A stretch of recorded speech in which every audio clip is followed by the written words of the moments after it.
We will announce the 5 finalists.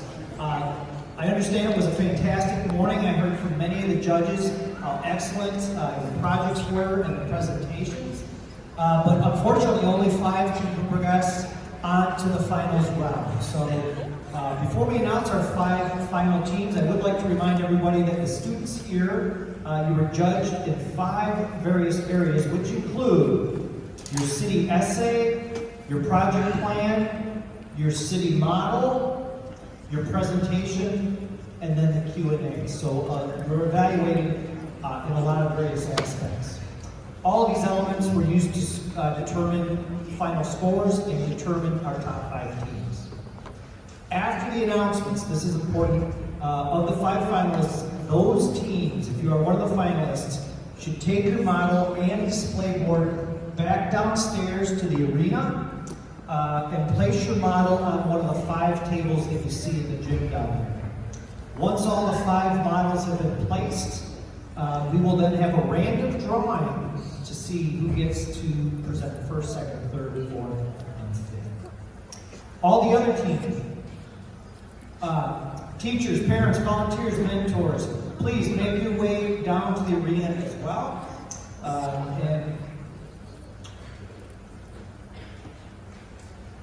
But please let the 5 finalists carry their models downstairs first before the rest of us join in the arena. Thank you, Susan. All right. Without further ado, our 5 finalists, in no particular order that I know of. From Golda Meir School, Aqua Preciosa.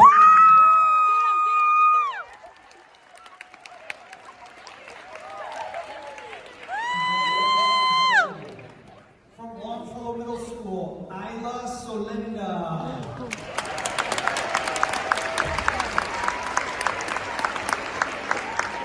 From Waukesha.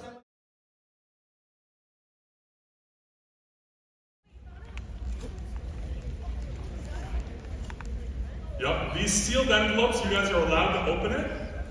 I'm gonna walk around, I'm gonna actually have the teams introduce the name of their team and city, and to let us know what number they got. And that number is the order in which they will be presented in this final round. So I'm gonna give you guys the mic and please announce.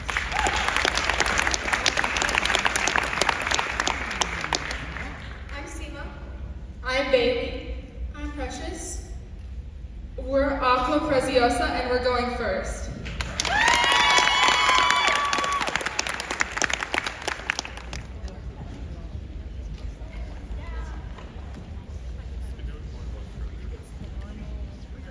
Please don't drop it. Please don't drop it. While they're setting up, I do want to recognize all of the 49 teams that were here this weekend. They all did an outstanding job, and at this time I'd really like for all of us in the audience to give a round of applause to all of the teams that were here. They were outstanding.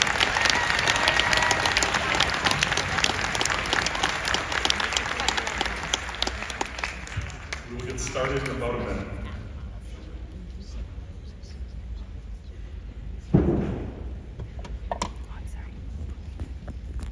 Welcome to this episode of Innovative Real Estate. I'm Seema, today's hologram educator host, as we visit a tiny but innovative island traveling up and down the Mediterranean and Tyrrhenian Sea. We have Stanford Professor Bailey and environmental engineer Precious with us today. Welcome. Thank you for having us. We are excited to share our island, Aqua Preciosa, with you. Our team of engineers, city planners, marine biologists, and environmental scientists have worked tirelessly over the last 100 years to find innovative and sustainable solutions to the issues unique to this area due to global warming and climate change. We've developed advanced technologies to address pollution, unpredictable volatile weather, rising sea levels, and the sinking land around us using the engineering design process. We wanted to provide a safe, responsible, sustainable, and enjoyable space for citizens to live and thrive with a self-sustaining circular economy and zero waste. We wanted our city to be a futuristic and innovative teaching model for all communities along the seas to make the biggest impact. That sounds like quite the challenge. Could you tell me about some of the innovative technologies found on Aqua Preciosa? The island has clean and sustainable energy sources. Since it lies above the Ring of Fire, we developed a geothermal power plant which uses steam pillars to produce energy in a closed-loop system. Our engineers also developed buoys and water slides, which use the movement of the ocean waves to rotate and attach water rotating an attached turbine and generator. To help reduce waste, biogas is produced using food scraps, plant matter, human and animal waste at our bio plant and stored in balloons attached to the bottom of our.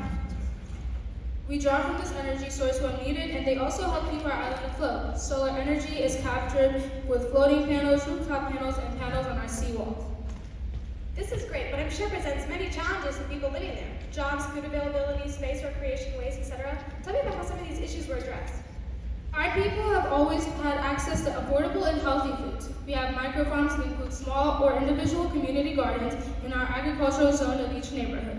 These, along with the aquaponic fish and rice farm system, the algae farm, and the abundant seafood source housed in the reefs below the island, produce enough food to feed our entire population of over 200,000 citizens. Our island values protecting our ecosystem. We're especially proud of our microforests that grow twice as quickly as normal forests, providing more carbon-reducing green areas throughout our city. Microforests consist of 4 layers of biodiversity in a small setting like a backyard or a park. We're providing the same positive environmental effects that real forests provide. It was important for us to develop a circular economy with zero waste. It is our staple crop. The rice fields employ and feed many of our citizens, while the byproducts are used for animal feed and organic fertilizers, eliminating waste and polluted runoff. The outside shells or hulls of the rice are sent to our lumber plant, another major employer where the rice hulls are cleaned, crushed, mixed with adhesive, and compressed into durable waterproof boards for building and other great products. This lumber is 10 times stronger than concrete, 100% recyclable, and compostable too. Decorative but efficient robotic trees were developed and placed around the island, which sense and capture floating plastic and debris, trap it, and then send it to our recycling plant where reusable products are created to help throughout the city, like our plastic building bricks. The island has tiny homes, multifamily dwellings, and apartment buildings to make the best use of our space, using all recyclable materials and solar energy. Everything on our island is either recyclable or compostable, right down to the edible packing peanuts used in our shipping and export center. Here, try one. Wow, tasty, but what is there to do on the island? We have all the things people enjoy on the mainland: schools, parks, theaters, shopping, and recreation centers. We offer many free services including education, state-of-the-art medical care, public safety, and public transportation by e-train and electric floating vehicles. We have only carbon-free transportation, bikes, electric scooters, and moving sidewalks for accessibility to those with disabilities. Solar-powered boats transport people and products from the island to other seas while filtering water and collecting waste. You will find hologram learning and information stations in public places throughout the island. In homes, hologram communication connects our citizens to services like tutoring or medical care. All citizens must learn how to swim, snorkel, and scuba dive so they are safe when working or relaxing near or in the water, as our island draws thousands of visitors each year, helping us in a thriving community. It really sounds like you've thought of everything, but how can you be so sure your island isn't at risk for sinking like the mainland? Our island is triangular shaped because it's best for riding the waves and the motion of the ocean the best. It's modular so it can be reduced or expanded as needed. Contour farming, grass waterways, and permeable pavements help reduce water runoff, flooding, and erosion. Pillar anchors below the island allow Aqua Preciosa to be anchored to the seabed, but easily deploy from the anchors when the island needs to go to a new port or when the island needs to move freely during storms. Our emergency weather alert system warns citizens of impending weather threats and automatically sends signals to our robotic storm walls to rise and to the anchors to release the island when experiencing storms. I know the island is surrounded by salt water, but what do the people drink? Our engineers have developed a reverse osmosis system that uses membranes to remove the salt and then purifies the water. Clean, refreshing water is always available. The salt byproducts are used in chemical production, edible and industrial salts, and agricultural products. Wastewater from homes is sent to our water treatment center and when cleaned, sent into other services needing water in our city. Aqua Preciosa really does seem like a wonderful place for humans and for the environment. How did you do it? Many environmental scientists and engineers were consulted. Our goal was zero waste, zero damage, zero impact. I think we got pretty close. And to be sure that we weren't damaging delicate ecosystems around the island, many of our island anchors, steam pillars, and water systems are built into man-made reefs. The reefs help protect any potential damage caused by the development and movement of the island, while also providing a home to many marine animals. We are happy to say that by teaching others with our innovative island as a model, we have helped reduce global warming throughout the world, reversing climate change. Wow, Aqua Preciosa really does sound amazing. I just have 2 more questions. Does this island need a hologram realtor? And could I have another one of those peanuts?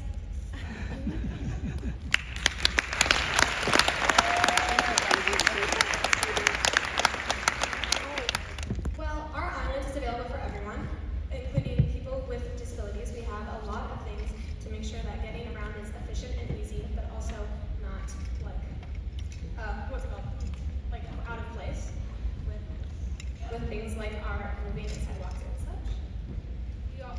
We also have microchips that are put into the brain if you want. It's optional. In order to help people that are blind or hard of hearing, it's pretty much an aid that helps them enhance their hearing or just gives them directions easier. And in general, just makes it easier. We also have holograms spread throughout our city that help teach people what makes our island so great. And we wanted to make sure that everybody was welcomed. We have many inclusive areas, and we just wanted to make sure everybody was welcome. Thank you. Can you describe the innovative or futuristic materials your city incorporates in its construction? So one of our biggest innovative materials that we use is our rice hulls. So Italy, which is where our island is mostly based by, is one of the biggest producers of rice in all of Europe. And since we're close to them, we also produce a lot of rice. Now with rice, there's also a lot of things that we don't use with rice, such as the rice water and the rice hulls, which are separated from the rice and pretty much nettable. So with these rice hulls, we take them to our factories where they're compressed, they're mixed with adhesive, and they're created into these wooden boards, which can be used for many different purposes. They're waterproof and extremely durable. One thing that we use them for in our city is our storm walls. Because they're waterproof, they're able to survive the storm surges better than other materials, so they need less maintenance. And another thing is they can be used in everyday household items such as cups. Good afternoon. Did your team have any disagreements about your project? And how did you solve them? Yes, we did have some disagreements on how the layout was going to be on our boards and on our model, but in all, we went back to the drawing board and we made sure that everybody was happy with every design. We made sure everybody contributed in a different way. We made sure everybody liked the design, liked the colors, liked how we did certain things. And if we didn't, we would talk as a group, make sure that we understood everybody's concerns for what we were doing, and we would make sure that everybody was included in the design and process of our city. For the boards, we did have some trouble with the layout when it came to setting up our designs, but once we worked as a team and we really talked through how it was gonna lay out, it really did end up looking great at the end.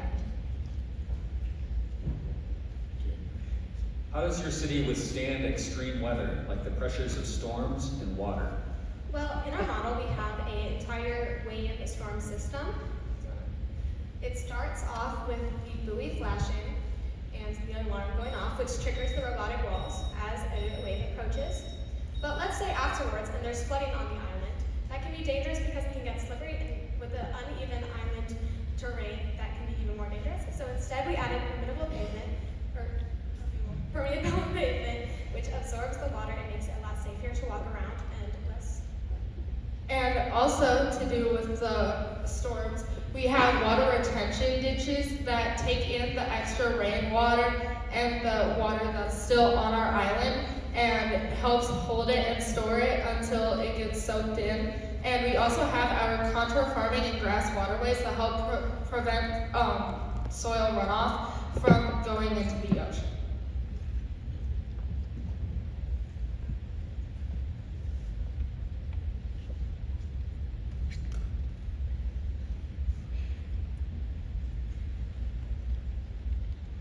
Can you describe how you designed and built the moving part for your model? So one of our moving parts is our water spine. Basically how we designed this water spine is we used a toy, a festive toy, one of those toys that like dances and moves, and we took off the outside layer of it and used the skeleton to actually cause this to move. Another one of our moving parts is our storm surge. How we did it the way was basically we took apart an inflatable costume, and using the fan from that costume, we were able to blow it up using cellophane and tissue paper. We put that together and put the fan under it to create the wave effect. And And also for our saltwater reverse osmosis machine, we used a air stone from a fish tank and a jar full of water, and we connected the pump to the hose in order to make it have that effect of it pushing through the membrane and becoming fresh water for the people of Aqua Preciosa.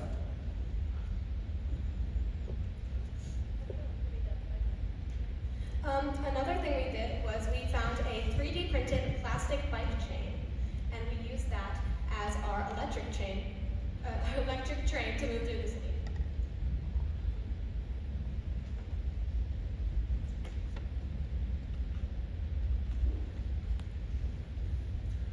What was the challenge you encountered while building the model or creating the city presentation?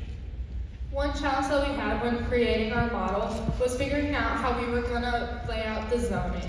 We didn't want everything to be very separated. We wanted it to be blended together, but we still wanted to be able to define the areas and where each zone was. So instead of creating a very specific area for each of these zones to go, we made sure that our layouts of our housing and of our commercial stores were all integrated together, and then for our industrial sites, we have them on both sides of the island.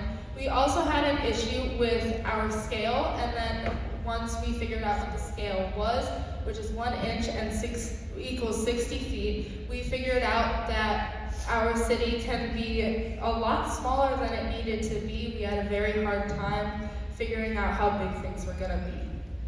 One of the problems we've been having today with the moving parts is a lot of them are very jinky with the wires, so we've been trying to put them together, but I think they all work right now. Yeah, so we have the wind turbines, and we have the robotic tree. I'm hoping they work, but batteries die very quickly, is what a problem we've been facing. What processes did your team use to stay on schedule? In order to stay on schedule, we used different planners, and we used different, pretty much guides for each of us to actually be able to complete certain things throughout the day before we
maybe this price is right. I think he found a white too. He has one here on there. I think was the price is right.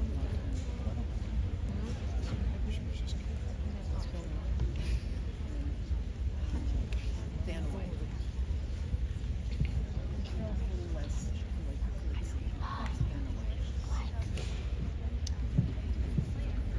I think Carol would have for a long time too, on the top of it.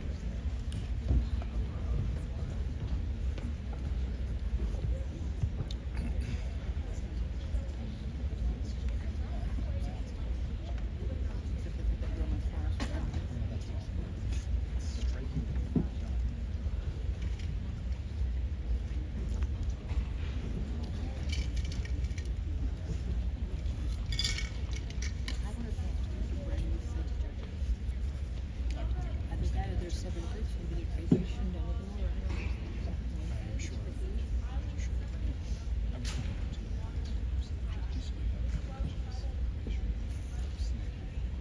That's why they have one who's really balance it out.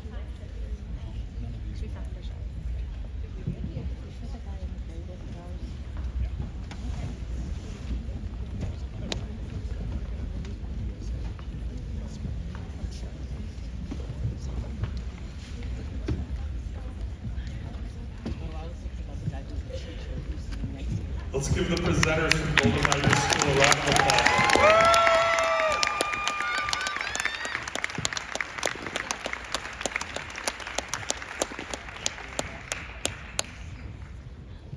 While the judges are actually doing some of their scoring because they have to record the scores, I didn't have a chance to introduce them yet, so I'm going to do so at this time. But we're going to let them keep scoring. They can maybe just raise their hand so that they get acknowledged. Today we have with us a fairly esteemed group of actual people who are helping us judge our final round. We're very lucky to have them. One of the managers from We Energies, Perry Bishop, is with us.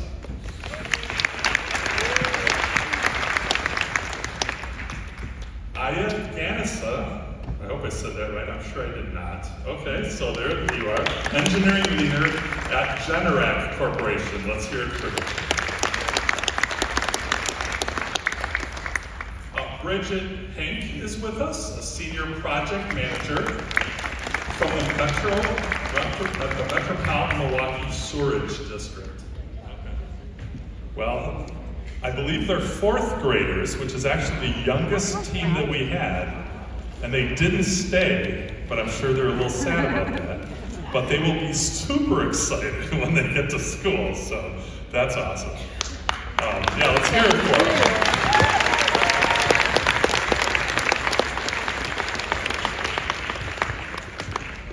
One of the things that most of you have seen when you're here at the competition are these amazing models that we have. And we had 49 of them upstairs. All of them were excellent. We actually had groups that went through and actually looked at every one of the models. The American Society of Civil Engineers in their Southeastern chapter gives out an award for exemplary model. Over the years, they've realized that there are a lot of good models. So this year we are presenting 4 exemplary model awards. So there's 4 teams that will win this award. The first of those 4 teams for exemplary model is Golda Meir School, Akwe Prizoze.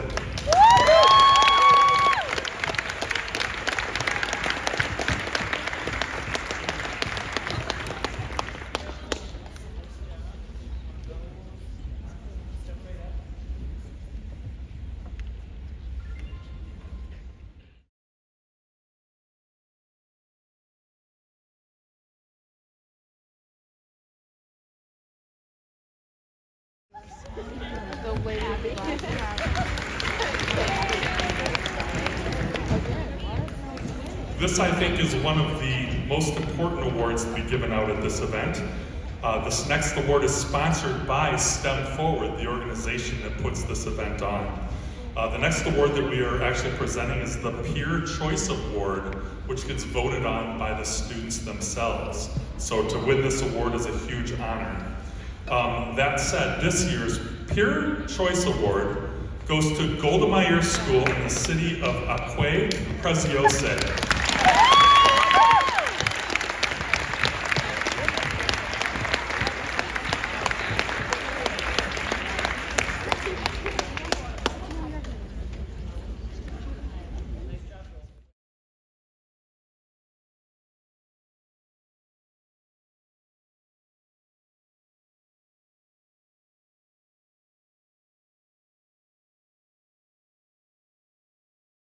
You saw, as well as how well these teams answered their questions and answers. I also, one more time, want to recognize all of the teams that participated. Let's give a round of applause to all of our students and their teams.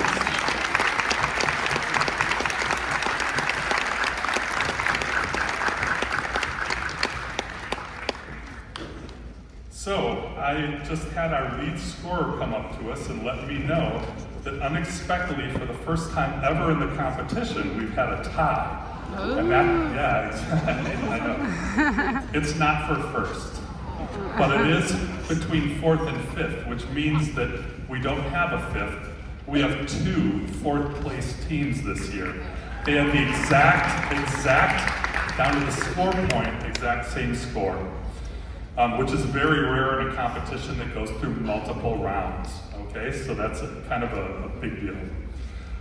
So, While we have a 4th and a 5th place trophy, I've been assured that both teams will appropriately get the 4th place trophy that they're supposed to get. The 4th place trophy will be presented to each team. Each team will also get medals for each of the presenting team members, and each of these team winners will get each team member, there's a total of 3, $25 Amazon gift cards that are part of that award. So, in 4th place, the teams that we have, Longfellow Middle School, Ela Soliata, and also Mount Calvary Lutheran School, Terrapin Island. Please come on over, you guys.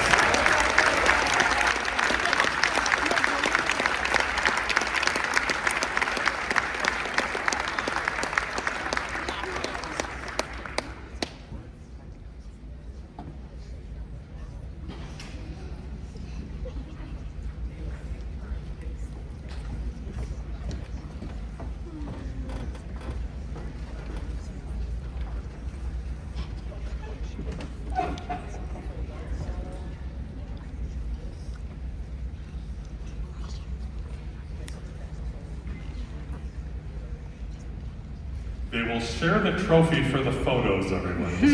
So we're making sure of that up here. Let's give them a round of applause. Longfellow and Mount Calvary. That leaves us 3 teams. In 3rd place, the 3rd place team will be awarded a 3rd place trophy, medals for the 3 presenters, and also a $30 Amazon gift card for each of them. In 3rd place, this year's 3rd place team, Golda Meir School, Akwe Kriasose.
Guys, let's take a photo.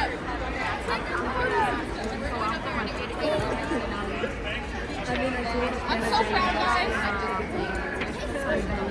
Oh. Shawty little baddie. Shawty my little boo. You're right. Yeah. My mommy and daddy are. You're right. Okay. What does the booth look like upstairs? Do we know? This one? The booth upstairs. What's that situation? Probably messy. All right. So we'll contact you. Okay. When there's a booth? This has a rise.